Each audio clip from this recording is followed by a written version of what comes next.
Hello guys, welcome back to side line football. So mid വീക്കിൽ champions ലീഗിൽ Emirates സ്റ്റേഡിയത്തിൽ വെച്ച് റയൽ മാഡ്രിഡിനെ 3-0 തകർത്ത് വിട്ടതിന് ശേഷം എല്ലാ ആർസണൽ ഫാൻസും കാത്തിരിക്കുന്നത് ആ ഒരു സെക്കൻഡ് ലെഗ് മത്സരത്തിനാണ്. മാഡ്രിഡിൽ റയൽ മാഡ്രിഡിനെതിരെയുള്ള സെക്കൻഡ് ലെഗ് മത്സരത്തിന് വേണ്ടിയാണ് എല്ലാവരും ഉറ്റുനോക്കിയിരിക്കുന്നത്, ആർസണൽ ഫാൻസ് എല്ലാവരും. സോ അതിനിടയിൽ വീക്കെൻഡിൽ ബ്രെൻഫോർഡായിട്ടുള്ള പ്രീമിയർ ലീഗ് മത്സരത്തെക്കുറിച്ചൊന്നും അധികം ആരും കെയർ ചെയ്യാൻ ചാൻസ് ഇല്ലാത്തതാണ്. കാരണം പ്രീമിയർ ലീഗിൽ നമുക്കിനി വലിയ റോളൊന്നുമില്ല. പക്ഷേ പ്രീമിയർ ലീഗിൽ ലിവർപൂളിനെതിരെയുള്ള അല്ലെങ്കിൽ ലിവർപൂളുമായിട്ടുള്ള ഒരു ഗ്യാപ്പ് എത്രത്തോളം കുറയ്ക്കാൻ പറ്റുമോ അത്രത്തോളം കുറയ്ക്കേണ്ടത് നമുക്ക് വളരെ ഇമ്പോർട്ടൻ്റ് ആയിട്ടുള്ളൊരു കാര്യമാണ്. കാരണം സീസൺ അവസാനിച്ച് കഴിയുമ്പോൾ ഒരു എത്ര പോയിന്റ് വ്യത്യാസത്തിലായിരുന്നു ആർസണൽ നിന്നത് എന്നുള്ളത് വളരെയധികം ജഡ്ജ് ചെയ്യപ്പെട്ടേക്കാം എന്നുള്ളതാണ്. സോ അത് വളരെയധികം കുറയ്ക്കേണ്ട, ആ ഒരു ഗ്യാപ്പ് കുറയ്ക്കേണ്ടത് വളരെ അനിവാര്യതയായിരുന്നു. പക്ഷേ ബ്രെൻഫോർഡായിട്ടുള്ള മത്സരം നമ്മൾ പ്രതീക്ഷിച്ചത്ര ഈസി ആയില്ല എന്നുള്ളതാണ്. കാരണം ഒരു ഈസി വിൻ തന്നെ ആയിരിക്കുമെന്ന് വിചാരിച്ചു കൊടുത്ത ഒരു സ്ക്രാപ്പി ഡ്രോ ആണ് നമുക്ക് കിട്ടിയത്. 1-1 എന്നുള്ളൊരു ഫൈനൽ സ്കോർ ലൈനിലാണ് മത്സരം അവസാനിച്ചത്. അതായത് ഹോം ഗെയിമിലായിരുന്നു എന്നുള്ളതാണ് 12ാമത്തെ ഡ്രോ ആണ് ഈ സീസണിലെ. നമ്മൾ ലിവർപൂളും തമ്മിലുള്ള മേജർ ഡിഫറൻസ് എന്ന് പറയുന്നത് ഈ സമനിലകളിൽ പോയിന്റ്സ് ഡ്രോപ്പ് ചെയ്തതാണ്. സോ അതിപ്പോൾ ലാസ്റ്റ് മത്സരം എവർട്ടനായിട്ട് ഡ്രോ ആയിരുന്നു. എഗെയിൻ ഇപ്പോൾ ഹോം മാച്ചിൽ ബ്രെൻഫോർഡായിട്ടും നമുക്ക് ഡ്രോ തന്നെയാണ് കിട്ടിയത്. സോ അതിനിപ്പോൾ ലൈനപ്പ് കാര്യങ്ങളിലേക്കൊക്കെ നോക്കിക്കഴിഞ്ഞാൽ അത്യാവശ്യം ചേഞ്ചസ് ഒക്കെ ഉണ്ടായിരുന്നു. കാരണം ഇനി ഇമ്പോർട്ടൻറ്റ് മത്സരമൊക്കെ വരുന്നതാണ്. സോ അതിൽ എടുത്തു പറയേണ്ടത് റൈറ്റ് ബാക്ക് പൊസിഷനിലേക്ക് തോമസ് പാർട്ടിക്ക് എഗെയിൻ ഫോഴ്സ് ചെയ്ത് കളിക്കേണ്ടി വരുന്നു എന്നുള്ളതാണ്. കാരണം ബെൻ വൈറ്റിന് എഗെയിൻ ഇഞ്ചുറി കിട്ടി, ചെറിയൊരു നോക്ക് ട്രെയിനിങ്ങിൻ്റെ ഇടയിൽ കിട്ടിയെന്നാണ് പറയുന്നത്. സോ ബെൻ വൈറ്റ് മത്സരത്തിന് ഉണ്ടായിരുന്നില്ല. സോ ജൂലിയൻ ടിംബറിനാണെങ്കിൽ മേ ബി റെസ്റ്റ് കൊടുക്കേണ്ട ഒരു സാഹചര്യം ഉണ്ട്. സോ അതുകൊണ്ട് തന്നെ പാർട്ടേക്ക് റൈറ്റ് ബാക്ക് പൊസിഷൻ കളിക്കേണ്ടി വന്നു എന്നുള്ളതാണ്. അതേപോലെ ലെഫ്റ്റ് ഡിഫൻസ് നോക്കിക്കഴിഞ്ഞാൽ ലെഫ്റ്റ് ബാക്ക് പൊസിഷനിൽ കീറൻ ടിയർണിയാണ് സ്റ്റാർട്ട് ചെയ്ത്, സ്കെല്ലിക്ക് ഒരു റെസ്റ്റ് കൊടുക്കുന്നതാണ്. മിഡ്ഫീൽഡിൽ ജോർജിനോ, സിഞ്ചക്കോ ആൻഡ് ഡെക്ലാൻ റൈസാണ് സ്റ്റാർട്ട് ചെയ്തത്. ഞാനിവിടെ റൈസിനെ അധികം എക്സ്പെക്ട് ചെയ്തിട്ടുണ്ടായില്ല. കാരണം റയൽ മാഡ്രിഡായിട്ടുള്ള മത്സരത്തിൻ്റെ അവസാനമൊക്കെ ആയിരിക്കും ചെറിയൊരു നോക്ക് കിട്ടിയിട്ടൊക്കെയാണ് ആൾ കയറിപ്പോയത് എമിറേറ്റ്സിൽ. സോ റൈസിനെ ഈ ഒരു മത്സരത്തിൽ സ്റ്റാർട്ടിംഗ് പൊസിഷനെ എക്സ്പെക്ട് ചെയ്തിട്ടുണ്ടായിരുന്നില്ല.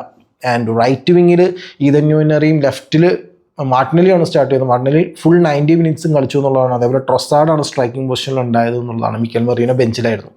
സോ ഇനി മത്സരം നോക്കിക്കഴിഞ്ഞാൽ ആദ്യത്തെ 10 മിനിറ്റിലൊന്നും പൊസഷൻ വൈസ് ഡോമിനേഷൻ ആർസണൽ ഉണ്ടെങ്കിലും സ്ഥിരം ഉള്ളതുപോലെ തന്നെ ഉണ്ടായിരുന്നെങ്കിലും അറ്റാക്കിങ്ങിലേക്ക് ആദ്യമേ തന്നെ ആർസണൽ ഇറങ്ങി തിരിച്ചില്ല എന്നുള്ളതാണ്. ഒരു ആദ്യത്തെ 10-20 മിനിറ്റ് അത്യാവശ്യം ഒരു സ്ലഗ്ഗിഷ് സ്റ്റാർട്ട് തന്നെയായിരുന്നു മത്സരത്തിൽ. ഏകദേശം 21ാമത്തെ മിനിറ്റിൽ ബ്രെൻഫോർഡിനാണ് ഫസ്റ്റ് ക്ലിയർ കട്ട് ചാൻസ് കിട്ടിയത്.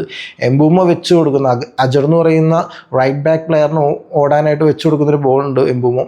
സോ അതിലേക്ക് അജറിൻ്റെ ഒരു റണ്ണിങ് ഷോട്ടായിരുന്നു റൈറ്റ് ഹാൻഡ് സൈഡിൽ നിന്ന്. പക്ഷേ ഗോൾ കീപ്പറായ ഡേവിഡ് റായ അത് ഗംഭീരമായിട്ട് സേവ് ചെയ്തു എന്നുള്ളതാണ്. സോ അവിടെ ആർസണലിന് അത് രക്ഷപ്പെട്ടു പോയി ഡേവിഡ് റായ കാരണം. സോ നമുക്ക് ഈ ഫസ്റ്റ് ഹാഫിൽ പറയാനായിട്ട് അത്യാവശ്യം നല്ല ചാൻസസ് എന്ന് പറഞ്ഞാൽ മാർട്ടിനെല്ലിക്ക് കിട്ടിയൊരു ചാൻസ് ആയിരുന്നു. ജോർജിനോ ബോക്സിലേക്ക് വെച്ച് കൊടുത്ത ചാൻസ്, അത് കറക്റ്റായിട്ട് ഫസ്റ്റ് ടച്ച് ഗംഭീരമായിരുന്നു. അതിനുശേഷം ഷോട്ട് എടുക്കുന്ന ഒരു മൊമെൻ്റ് ആയപ്പോഴേക്കും ഡിഫൻഡറായ അജർ വന്ന് അത് ബ്ലോക്ക് ചെയ്ത് വിട്ടു എന്നുള്ളതാണ്. ആൻഡ് അതേപോലെ തന്നെ ട്രൊസാർഡിൻ്റെ വക ഫസ്റ്റ് ഹാഫ് അവസാനിക്കാൻ നിമിഷങ്ങൾ മാത്രം നിൽക്കുന്ന സമയത്ത് ട്രൊസാർഡിൻ്റെ വക ബോക്സിന് പുറത്തുനിന്നൊരു ഷോട്ട് ഉണ്ടായിരുന്നു. പക്ഷേ അത് ഗോൾ കീപ്പറായ ഫ്ലക്കൻ സേവ് ചെയ്ത് വിട്ടു. ആൻഡ് അതേപോലെ ഡെക്ലാൻ റൈസ് അഗെയിൻ ഈ ഒരു മത്സരത്തിനും ഒരു തകർപ്പൻ പെർഫോമൻസ് തന്നെ കാഴ്ചവെച്ചു എന്നുള്ളതാണ്.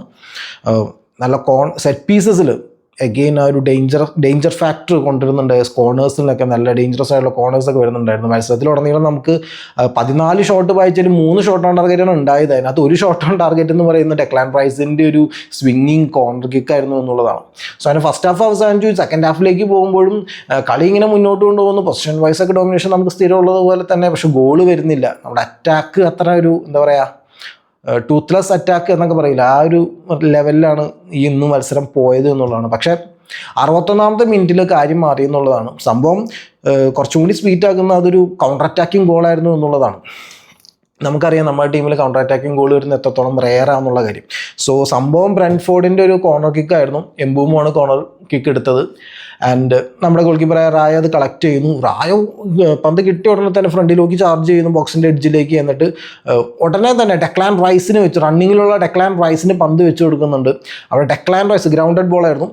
ഡെക്ലാൻ റൈസ് ആ പന്ത് അവിടെ ഡാംസ്ഗാർഡ് എന്ന് പറഞ്ഞ മിഡ്ഫീൽഡർ ഡെക്ലാൻ റൈസിന് ഇന്റർസെപ്റ്റ് ചെയ്യാൻ കാത്തു നിൽക്കുകയായിരുന്നു. അത് മനസ്സിലാക്കിയ ഡെക്ലാൻ റൈസിൻ്റെ ഫസ്റ്റ് ടച്ച് അത്രയ്ക്കും ഗംഭീരമായിരുന്നു. പന്തിൻ്റെ ഡയറക്ഷൻ ഒരു അത്യാവശ്യം ആംഗിൾ വെച്ച് മാറ്റി എടുത്തപ്പോൾ തന്നെ ഡാംസ്ഗാർഡ് കളിയിൽ നിന്ന് മാറിപ്പോയി എന്നുള്ളതാണ്. അതിനുശേഷം ഡെക്ലാൻ റൈസിൻ്റെ ഒരു ഒറ്റ ഓട്ടമായിരുന്നു ബോക്സിങ്ങിൻ്റെ എഡ്ജിലേക്ക്. ബ്രെൻഫോർഡ് ബോക്സിലേക്ക്. സോ അതിൽ തോമസ് പാർട്ടേ റൈറ്റ് വിങ്ങിൽ കൂടെ ഓടുന്നു, മാർട്ടിനലി വിത്ത് ഡിഫൻഡറിനെയും കൊണ്ട് ലെഫ്റ്റ് വിങ്ങിൽ ലെഫ്റ്റ് സൈഡിൽ ഓടുന്നു. ആൻഡ് ബോക്സിൻ്റെ എഡ്ജ് എത്താറായപ്പോഴേക്കും അത്ര വൈകിയില്ല, ഒരുപാട് നേരത്തെയാക്കിയില്ല, കറക്റ്റ് ഒരു മൊമെൻറ്റിൽ റൈറ്റിലേക്ക് തോമസ് പാർട്ടേക്ക് വെച്ച് കൊടുക്കുന്നു. Thomas part A റണ്ണിങ്ങിൽ first time shot എടുക്കുകയാണ്, ഗോൾ കീപ്പറായ ഫ്ലെക്കൻ അവിടെ ബീറ്റനായി. അങ്ങനെ 61ാമത്തെ മിനിറ്റിൽ തോമസ് പാർട്ടേ സീസണിലെ 4ാമത്തെ ഗോൾ നേടി എമിറേറ്റ്സ് സ്റ്റേഡിയത്തിൽ ആഴ്സണലിനെ ലീഡിലേക്ക് എത്തിച്ചു എന്നുള്ളതാണ്. സോ അതിനുശേഷം തന്നെ കാര്യമായിട്ട് ചേഞ്ചസ് ഒക്കെ, കാരണം ഒരു ഗോൾ വന്നപ്പോൾ തന്നെ മിക്കൽ ആർട്ടറ്റയ്ക്ക് കോൺഫിഡൻസ്, കാരണം റയൽ മാഡ്രിഡായിട്ടുള്ള മത്സരത്തേക്ക് വരുമ്പോൾ പ്ലേയേഴ്സിന് മിനിറ്റ്സ് കിട്ടേണ്ടതുണ്ട്. സോ അതുകൊണ്ട് തന്നെ ഒരു ട്രിപ്പിൾ ചേഞ്ച് അവിടെ കൊണ്ടുവന്നു എന്നുള്ളതാണ്. ഓഡഗാർഡിനെയും സാക്കേനെയും ലൂയിസ് കെല്ലിനെയും ഒരുമിച്ച് ഇറക്കി എന്നുള്ളതാണ്. സോ 74ാമത്തെ മിനിറ്റിൽ പക്ഷേ തോമസ് ഫ്രാങ്കിൻ്റെ ബ്രെൻഫോർഡ് തിരിച്ചടിച്ചു എന്നുള്ളതാണ്. ഒരു കോർണർ കിക്കായിരുന്നു ശരിക്കും അത് ബ്രെൻഫോർഡിൻ്റെ. സോ കോർണർ കിക്ക് അത് ആഴ്സണൽ ഡിഫൻസ് ഡീൽ ചെയ്തു. അതിനുശേഷം റീബൗണ്ട് വന്നപ്പോൾ എംബൂമയ്ക്ക് റൈറ്റ് ഹാൻഡ് സൈഡിലാണ് പന്ത് കിട്ടിയെന്നുള്ളതാണ്. സോ ഒരു കോർണറിനെ ഡിഫെൻഡ് ചെയ്ത് നിന്നുകൊണ്ടാവണം ആഴ്സണൽ പ്ലേയേഴ്സൊക്കെ അത്യാവശ്യം ബോക്സിനകത്ത് തന്നെയായിരുന്നു. ഒരു 1-on-1 സിറ്റുവേഷനിലാണ് എംബൂമ നിന്നത്. സോ എംബൂമ നോക്കിയപ്പോൾ സബ്സ്റ്റിറ്റ്യൂട്ട് ഇറങ്ങിയ കൊയോഡെ എന്ന് പറയുന്ന പ്ലെയർ ബാക്കിൽ കൂടെ ഓവർലാപ്പിംഗ് റണ്ണ് കൊടുക്കുന്നുണ്ടായിരുന്നു. സോ കൊയോഡയ്ക്ക് പന്ത് വെച്ച് കൊടുക്കുന്നു. ആൻഡ് ഒരു ഏക്കസ് ഓഫ് സ്പേസിലേക്കാണ് കൊയോഡ ഓടിക്കറിയത്. കൊയോഡയുടെ വക ഒരു ഫാർ പോസ്റ്റിലേക്ക് ഒരു ലോഫ്റ്റഡ് ക്രോസ് വരുന്നത്, അവിടെ കോളിൻസ് അത് അഗെയിൻ ഹെഡ് ചെയ്ത് നിയർ പോസ്റ്റിലേക്ക് വെച്ച് കൊടുക്കുന്നുണ്ട്. സോ അവിടെ വിസ എന്ന് പറയുന്ന അവരുടെ സ്ട്രൈക്കർ അത്യാവശ്യം ആക്രോബാറ്റിക് ആയിട്ടൊരു ടേണിങ് ഷോട്ട് അവിടെ വായിക്കുകയായിരുന്നു. സോ അത് തടയാനായിട്ട് ഡേവിഡ് റായ്ക്ക് കഴിഞ്ഞില്ല. സോ അങ്ങനെ 1-1 എന്നുള്ളൊരു സ്കോർ ലൈനിലേക്ക് കാര്യങ്ങൾ എത്തി എന്നുള്ളതാണ്. സോ പക്ഷേ മത്സരം ഇത് റീസ്റ്റാർട്ട് ചെയ്തപ്പോൾ തന്നെ തിരിച്ചടിക്കാനുള്ള അവസരം, ഏറെക്കുറെ നിമിഷങ്ങൾക്കുള്ളിൽ ഇതിനെ തിരിച്ചടിക്കാനുള്ള അവസരം ആഴ്സണലിന് കിട്ടിയതാണ്. ബുക്കായോ സാക്കയ്ക്കാണ് അവസരം കിട്ടിയത്. ബ്രെൻഫോർഡിൻ്റെ ബോക്സിൻ്റെ എഡ്ജിൽ ഗോൾ കീപ്പറെ ടാക്കിൾ ചെയ്ത് പന്ത് സ്വന്തമാക്കിയ ബുക്കായോ സാക്കയ്ക്ക്, പക്ഷെ അത് പെട്ടെന്ന് തന്നെ ഫിനിഷ് ചെയ്യാൻ സാധിച്ചില്ല. ആൾ കുറച്ചും കൂടി ഒന്ന് ഹോൾഡ് ചെയ്ത് നിൽക്കാൻ നോക്കി, കുറച്ചും കൂടി പ്രിസൈസ് ആയിട്ട് ഫിനിഷ് ചെയ്യാൻ നോക്കിയതാവണം മേ ബി. പക്ഷെ അപ്പോഴേക്കും ഡിഫൻഡേഴ്സ് വന്നു. അപ്പോൾ ആ ഒരു അവസരം അവിടെ ബുക്കായോ സാക്കയ്ക്ക്, ഒരു ഗോൾഡൻ അവസരം തന്നെ അവിടെ ബുക്കായോ സാക്കയ്ക്ക് നഷ്ടപ്പെട്ടു എന്നുള്ളതാണ്. പിന്നീട് മത്സരം മുന്നോട്ട് പോകുന്നു. അവിടെ അതിനിടയിൽ ഡെക്ലാൻ റൈസിനെ തോമസ് പാർട്ടിനെ സബ്സ്റ്റിറ്റ്യൂട്ട് ചെയ്യുന്നുണ്ടായിരുന്നു. തോമസ് പാർട്ടിയുടെ സബ്സ്റ്റിറ്റ്യൂഷനെ പറ്റി പറയേണ്ടതുണ്ട്. കാരണം തോമസ് പാർട്ടി ചെറിയൊരു ഇഞ്ചുറി കൺസേൺ കാണിച്ചാണ് പുറത്തേക്ക് പോയത്. കളിയുടെ ഇടയ്ക്കിൽ മത്സരം ഫോഴ്സ് ചെയ്ത് നിർത്തി ആൾ താരം അവിടെ ഇരുന്നതിന് ശേഷമാണ് ജൂലിയൻ ടിംബർ സബ്സ്റ്റിറ്റ്യൂട്ടായിട്ട് വന്നത് എന്നുള്ളതാണ്. സോ മത്സരശേഷം മിഗേൽ ആർട്ടറ്റ പറഞ്ഞത് ഹി ഫെൽറ്റ് സംതിങ് എന്നുള്ളത് മാത്രമേ പറഞ്ഞിട്ടുള്ളൂ.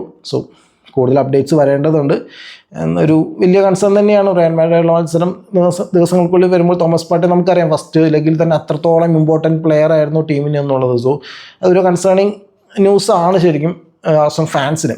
എനിവേ പിന്നീട് മത്സരം പോയി 85ാമത്തെ മിനിറ്റ് എത്തിയപ്പോൾ സബ്സ്റ്റിറ്റ്യൂഷൻസ് ഒന്നും ബാക്കിയില്ലാത്ത സമയത്ത് ജോർജിനോയ്ക്ക് ഇഞ്ചുറി കൺസേൺ വന്നു എന്നുള്ളതാണ്. ഒരു ബ്രെൻഫോർഡ് പ്ലെയറായിട്ടൊരു ക്ലാഷ് അതിന് തൊട്ടുമുള്ള നിമിഷങ്ങൾ കണ്ടിരുന്നതാണ്. സോ അതിനുശേഷം പ്ലെയർ വലിയ ബുദ്ധിമുട്ട് കാണിക്കുന്നുണ്ടായിരുന്നു.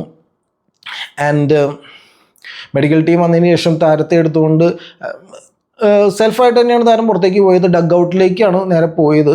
സോ റിബ്സിന് ചെറിയ ഇഷ്യൂ ഉള്ളതായിട്ടാണ് അപ്ഡേറ്റ് വന്നിരിക്കുന്നത്. സോ അത് കൂടുതൽ അപ്ഡേറ്റ്സ് വരേണ്ടതുണ്ട്. സോ അതുകൊണ്ട് ലാസ്റ്റ് ഒരു 15 മിനിറ്റോളം, ഐ മീൻ ലൈക്ക് 85ാമത്തെ മിനിറ്റിലാണ് ഇഞ്ചേർഡ് ആയിട്ട് ജോർജിനെ പുറത്തേക്ക് വന്നത്. അതിന് ശേഷം ഒരു 5 മിനിറ്റ്, പിന്നീട് ഒരു 6 minute, okay like 11 or 12 minutes ആഴ്സണലിൽ 10 ആളായിട്ടാണ് കളിക്കേണ്ടി വന്നത് എന്നുള്ളതാണ്. സോ ആഴ്സണലിന് എന്നിട്ടും അവസരങ്ങൾ ക്രിയേറ്റ് ചെയ്യാൻ പറ്റി എന്നുള്ളതും എടുത്തു പറയേണ്ട ഒരു കാര്യം തന്നെയാണ്. ലാസ്റ്റ് ബുക്കായോ സാക്കയ്ക്കൊക്കെ അടുപ്പിച്ച് ബോക്സിൽ കുറച്ച് പ്രസൻസ് ഒക്കെ കൊണ്ടുവരാൻ പറ്റി. അവസാനം ബുക്കായോ സാക്കൻ്റെ ലെഫ്റ്റ് ഫുട്ടർ ഷോട്ട് കൊണ്ടായിരുന്നു ഗോൾ കീപ്പറെ ഫ്ലക്കനെ ബീറ്റ് ചെയ്തെങ്കിൽ അത് പുറത്തേക്കാണ് പോയത്. സോ എമിറേറ്റ്സിൽ പിന്നെയും ഈ സീസണിൽ ആഴ്സണൽ പോയിന്റ്സ് ഡ്രോപ്പ് ചെയ്തെന്നുള്ളതാണ്. 1-1 ഡ്രോ, സീസണിലെ 12ാമത്തെ സമനില എന്നുള്ളതാണ്. സോ എടുത്തു പറയേണ്ടത് ഈ മത്സരത്തിൽ അറ്റാക്കിൻ്റെ ഒരു ഷാർപ്നെസ് കുറവ് തന്നെയാണ്, ടൂത്ത്ലെസ് അറ്റാക്ക് തന്നെയാണ് എടുത്തു പറയേണ്ടത്. കാരണം ഇത്രയും 60% മേലെ അങ്ങോട്ട് പൊസിഷൻ ആഴ്സണലിൻ്റെ കളികളിൽ തന്നെയായിരുന്നു. ഡിഫെൻസീവ്ലി നമ്മൾ നല്ല പെർഫോമൻസ് തന്നെയായിരുന്നു ഏറെക്കുറെ. ആ ഒരു ഗോൾ ഒഴിച്ച് നിർത്തിയാലും പിന്നെ ആ ഫസ്റ്റ് ഹാഫിൽ ആ ഒരു ഷോട്ട് മാറ്റി നിർത്തിയാലും വലിയ കാര്യമായിട്ട് വേറെ അറ്റാക്കിംഗ് ഔട്ട്പുട്ട് കൊണ്ടുവരാനായിട്ട് ബ്രെൻഫോർഡിനെ നമ്മൾ സമ്മതിച്ചിട്ടില്ല. സാലിബയിലും കിവിയറാണെങ്കിലും നല്ല പെർഫോമൻസ് തന്നെ അവിടെ എടുത്ത് കാഴ്ചവെച്ചെന്നുള്ളത്. അതുപോലെ തോമസ് പാർട്ടി നല്ല കിടലൻ പെർഫോമൻസ് തന്നെയായിരുന്നു. റൈറ്റ് ബാക്കിൽ ഫസ്റ്റ് ഹാഫിലൊക്കെ നല്ല രീതിയിൽ ഓവർലാപ്പിംഗ് പെർഫോമൻസ് നല്ല രീതിയിൽ കൊണ്ടുവരുന്നുണ്ടായിരുന്നു. അതുപോലെ ലെഫ്റ്റിലുണ്ടായിരുന്ന ടീണി ആണെങ്കിലും അതിനുശേഷം ലൂയിസ് കെല്ലി ആണെങ്കിലും അത്യാവശ്യം നല്ല പെർഫോമൻസ് തന്നെ കൊണ്ടുവന്നു എന്നുള്ളതാണ്. അതിനകത്ത് ടീണിയുടെ ഒരു ഗോള് 25ാമത്തെ മിനിറ്റിൽ ഒരു ഈതന്യൂനറി വെച്ച് കൊടുത്ത ഒരു ക്രോസ് ചെയ്യുന്ന ഒരു ഹെഡർ ഗോൾ ഉണ്ടായിരുന്നു. അത് പിന്നീട് semi automated of side system വഴി അതൊരു ഓഫ് സൈഡ് വിളിച്ചു. സെമി ഓട്ടോമേറ്റഡ് സിസ്റ്റം വഴി അതിൻ്റെ ഒരു കോള് ഓഫ് സൈഡായി പോയിരുന്നു 25ാമത്തെ മിനിറ്റിൽ. അങ്ങനെ ഒരു അവസരം ആർസണലിന് മിസ്സായിരുന്നു നേരത്തെ പറയാൻ വിട്ടുപോയതാണ്. സോ ഡിഫെൻസീവിൽ നമ്മൾ ഓക്കെ ആയിരുന്നു അത്യാവശ്യം, പക്ഷേ അറ്റാക്കിങ് നമുക്ക് കാര്യമായിട്ടൊന്നും കൊണ്ടുവരാൻ പറ്റിയില്ല. 14 ഷോട്ടിൽ നിന്ന് 3 മാത്രമാണ് ഓൺ ടാർഗറ്റ് ഉണ്ടായത്. അതിൽ ഒരെണ്ണം എന്ന് പറയുന്നത് കോർണറിൽ നിന്ന് വന്നതാണ്. സോ ആ ഒരു പ്രശ്നം നമുക്ക് ഈ ഒരു മത്സരത്തിൽ ഫേസ് ചെയ്യേണ്ടി വന്നു എന്നുള്ളതാണ്. നമ്മുടെ സീസണിൽ മൊത്തം ഇത് തന്നെയായിരുന്നു പ്രശ്നം, അറ്റാക്കിങ്ങിൻ്റെ കാര്യം. നമ്മളിപ്പോൾ ജനുവരിയിൽ നല്ലൊരു സ്ട്രൈക്കറെ കൊണ്ടുവരാത്തത് പറഞ്ഞിരുന്നു, നമുക്ക് ഈ സീസൺ മൊത്തം നമ്മളെ ഹോണ്ട് ചെയ്യും എന്നുള്ളത്. പ്രീമിയർ ലീഗിൽ അത് അഗെയിൻ എവിഡൻ്റ് ആയിക്കൊണ്ടിരിക്കുകയാണ്. നമുക്കൊരു ക്വാളിറ്റി സ്ട്രൈക്കർ അല്ലെങ്കിൽ നല്ലൊരു അറ്റാക്കിങ്ങിൻ്റെ ഒരു ഷാർപ്നെസ് ഇല്ലാത്ത ഈ സീസണിൽ വലിയൊരു തലവേദന തന്നെയാണ്. സോ 12ാമത്തെ സമനിലയും ലിവർപൂളിന് ഇപ്പോൾ കാര്യങ്ങൾ കുറച്ചും കൂടി എളുപ്പമായി എന്നുള്ളതാണ്. നമ്മളിനിപ്പോൾ അടുത്ത് വരുന്ന ആഴ്ചകളിൽ തന്നെ ചിലപ്പോൾ ലിവർപൂളിന് ഈ ലീഗ് റേസ് സീൽ ചെയ്യാൻ പറ്റും എന്നുള്ളതാണ്. എത്രത്തോളം വൈകിക്കാൻ കഴിയും അത്രയും നല്ലത് എന്നുള്ളതാണ്. സോ ഇപ്പോൾ 63 പോയിൻ്റുമായിട്ടാണ് ആർസണൽ നിൽക്കുന്ന 2ാം സ്ഥാനത്ത്. എനിവേ ഈ ഒരു മത്സരത്തെക്കുറിച്ചുള്ള നിങ്ങളുടെ അഭിപ്രായങ്ങൾ എന്താണെന്നുള്ളത് താഴെ കമൻറ്റ് സെക്ഷൻ രേഖപ്പെടുത്തുക. അതേപോലെ നിങ്ങൾക്ക് വീഡിയോ ഇഷ്ടപ്പെട്ടെങ്കിൽ ലൈക്ക് ചെയ്യുക. ചാനൽ ഇതുവരെ സബ്സ്ക്രൈബ് ചെയ്യാത്തവരാണെങ്കിൽ സബ്സ്ക്രൈബ് ചെയ്ത് നമ്മുടെ ചാനലിൽ സപ്പോർട്ട് ചെയ്യുക എന്നുള്ളതാണ്. Okay guys, thank you for watching this video and have A nice day.